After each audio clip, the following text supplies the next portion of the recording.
Ay, hindi pa ako ready eh. Konti pa lang pera ko eh. Pag-aralan ko muna. Kapag may extra na, tsaka na. At first, it sounds good. Diba? Parang being responsible, being careful. Pero minsan, yung pagiging responsible and careful mo is just fear wearing formal clothes. Let me ask you something honestly. Ilang beses mo na sinabi na mag-invest na ako kapag malaki ng kita ko.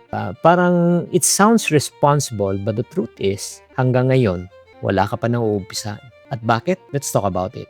The reason why, bakit yung mga tao hindi nag-invest? Kasi actually, hindi na sila naman nag-study lang. In reality, most people are avoiding. Oh, what do you mean by avoiding, Chinky? Kasi let's be honest, a lot of people say they are waiting for the right time, the right investment. But the reason why they're avoiding because they have fear. Fear of failure, fear that it will not work, fear na malugi. So what really they're avoiding? Avoiding confusion, avoiding risks, and avoiding the pain of making mistakes.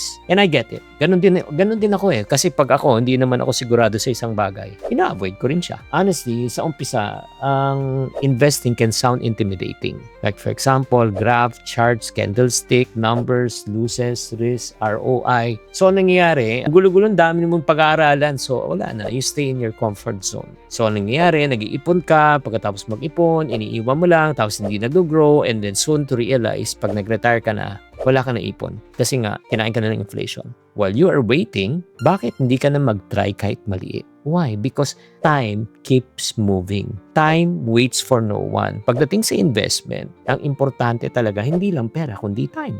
Time is one of the biggest advantages you have when you are young. And it's a great disadvantage when you're already old. So, let me present to you the cost of waiting. Ito, hindi mo mapapansin, pero, nako, maniwala ka. It feels harmless at start, pero in the long term, nako, tatamaan ka. Alam nyo ba, pag tayo ay nag-invest ng 20 pesos per day, 360 days, okay, more or less 7,200 times mo ng 40 years, ang total na maiipon mo ay almost 300,000. Pero let's say, ininvest mo siya as a 7% rate of return per annum. 7%. Alam mo ba yung 300,000 mo? Hindi na siya magiging 300,000. Because of compounded interest, magiging 1.7 million pesos. Grabe, di ba? Paano kung nag-50 pesos ka, di magiging 3.6? Kung 100 pesos a day, magiging 7.2 million pesos. Nagigets nyo? That is what we call as the law of compounding interest if you have time. Pero kung wala ka ng time, alam mo yung interest mo, hindi ganun kalaki. O ganito na lang, what if 300k yung na-invest mo, pero nag-invest ka na at the age of 60, 7% yearly ang kikitain mo. Alam mo, after 10 years, alam mo magkano lang pera mo? Ang pera mo magiging 590,000 lang. Diba? Nagigets nyo? Compare, pag ikaw nag-umpisa na maaga, magiging 1.7. Ito, 590. That's the disadvantage when you don't have time. Kaya nga, I just want to encourage you. So, paano ka magsisimula without pressure? Okay, first, ang kailangan i-remove mo muna yung idea that investing needs a lot of money. No. At the start, mag-start ka. Alam mo, sa totoo lang, yung sa Pag-ibig MP2, 500 pesos, pwede ka na mag-start eh. It's not just about money, it's about learning eh. Kaya kailangan mag-start ka, tapos makita mo, ay, lumalaki pala yung pera ko, nadadagdagan pala yung income ko. O, di ba? Magkakaroon confidence. And then number 2, start with an amount that you can really afford to lose. Yung 500 pesos mo, kung mawala, mababawi mo naman eh. Hindi naman masisira ang buhay mo pag nawala yung 500. Pwede mo i-recover yan, kahit 5,000 yan. Kikitain mo yan. Because if the amount is too big, di ba, fear will control you. Pero if you start small, okay lang. Third, focus on building the habit of investing. Hindi to madalian. This is not a get-rich-quick scheme. Okay? You're not trying to impress people. It's not because that your friend invested, mag-i-invest ka rin. No.